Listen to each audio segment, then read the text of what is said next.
So today I want to talk with you on the topic of living on enough. Amen. Repeat it with me, living on enough. Living on enough. You know, a story is told of a young woman who brought her fiance home to meet her parents. And so shortly after supper, the mom and daughter went off to clean up the dishes, and dad and the future son-in-law went out on the porch to talk, have a little talk and see how things are going. And so as he was talking to the young man, he says, "So tell me about yourself, what do you do?" And he says, "Well, I'm a Bible scholar." And the dad said, oh my goodness, that's great. So how are you going to provide a house for my daughter? And he says, "I will study and God will provide." Amen. And the dad said, "Okay, amen to that. Okay. Well, she deserves a nice engagement ring. I didn't see you had a ring yet. How are you going to work that out?" And he said, "I will pour myself into my studies and God will provide." And the father nodded his head going, "Okay, I think I see where this is going." And he says, "What about children? You guys, how are you going to provide for the children?" He says, "I will study even harder and God will provide."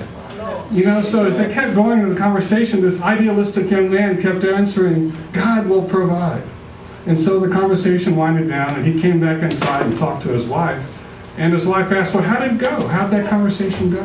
And the father said, "Well, he has no job, no plans, and he thinks that I'm God." So you can see this idealistic young man had all this idealism in the world. He's right, God will provide, but there has to be a realistic plan. A realistic plan. And our story here today involves a widow with oil who has the idealism that God will provide, but realistically, I can't see how just yet. Amen. So let's study and look at these verses here. First, let's talk of the character sketches of who's in this set of verses. We have Elijah the prophet. He's a mighty man of God, a key man of God, a prophet in this time frame. And then we have the widow. We have her two sons. And then we have the deceased prophet. The prophet apparently had just died a few weeks earlier. And so he's a key person in this scene. So the first three observations we want to have here.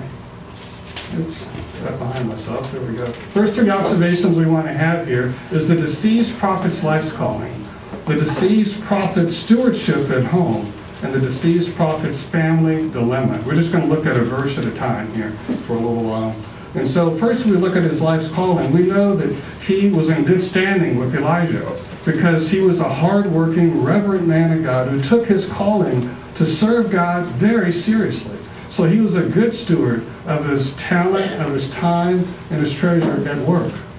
But what about at home? What was his stewardship like at home? If this mess is going on now right after he passed away, he might not have been that great of a steward at home. He was at work because he was in good standing with Elijah. But at home, he had left some things undone. We can imagine the wife maybe didn't know about all the debts. Maybe she did, maybe she didn't, but she wasn't as involved. And so now her lack of knowledge is no excuse, right? They don't excuse your debt because I didn't know about it, right? And so now that her family and her conditions could change drastically just by those debts that were locked in. So the dilemma now is this creditor is knocking at the door saying, "I want my money." But the creditor is ignoring the rules of law. You see, back then in Deuteronomy chapter 15, God has set out a law and laid out some intentions for how to handle debt back then. Because the debt was supposed to be managed in a certain way, and then if they didn't pay, then yes, you could collect them and you could put them in slavery for 6 years and release them on the 7th. But he had conditions in there too, that if someone was severely poor, they could be forgiven. But this guy said, "No, forget that. I want my money." And so he was threatening to put them away. And so now, as we look at our debt now, it's a little easier, right? How many of you guys got credit cards in the mail this past week? You get those little slips of plastic, and it's really easy just to go use them. But back then, debt was a serious endeavor.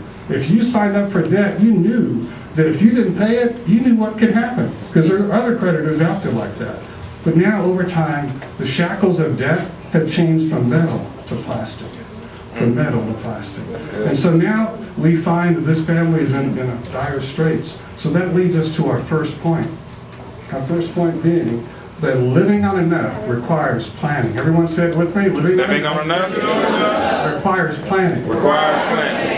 So to avoid duplicating this deceased prophet's dangerous dilemma, we have to get our family together and plan. We have to sit down. We have to open with prayer. We have to ask God for guidance. And with the spirit of sacrifice, we have to begin examining, God, what do you want me to do? How do you want me to approach this thing? Because as we prayerfully put aside our preconceived ideas and our own agendas, then we boil everything down to what we need and not what we want. Because when you start building a plan on the wants, what happens? Everything falls apart, right? And so it's important that the planning start first by recording the family income. So see here, this brother is worried, right? He's got some income, but he's got taxes, he's got bills, and he's got no bills, right? Yeah. As Pastor was saying, his change was strange because he couldn't find it, right? Amen. And so we have to work on that. And so one thing you want to do, though, is you want to start listing all your income. This is a really weird color, right? I didn't intend for this color to happen, but it's there. Maybe it draws your attention. But first we need to list our income. And what we want to do with our income is list when does it come? What parts of the month does our income come in? So if you're in a multiple income household, you go ahead and list all the income when it comes in. And then for your expenses, there's two ways to list that. You can list it as a group, as I've done there. And by the way, this is going to be a handout later on. So the ushers have some copies, and also you can go to our website, 3dbeliever.com, look under event for this event, and you'll find this handout in Excel. If you're good with computers, you can use that. But this is grouped by section like automotive, charitable, credit card, entertainment, etc. Otherwise, you can list them as fixed expenses or discretionary, however you like to list your expenses. But once you've done that, and then you start looking at how much do I owe, and who do I owe, and when do I owe it, and you begin adding those up, you get to the bottom line, and that's what we call the zero balance. Now, the zero balance isn't about having a zero in your checking account at the end of the pay period. We all can get to zero pretty easy, amen? Amen. Right? But the kind of zero I'm talking about is purposeful. It's saying that, okay, I know I have this income in, I know I have these expenses, so I'm going to peanut butter my income across all those expenses so I don't run out of money before I run out of month, right? So you want to be able to allocate everything out so it comes up to zero, making sure that you put money aside in all the proper accounts. So you want to hit that zero balance because we don't want to repeat what happened to that deceased prophet.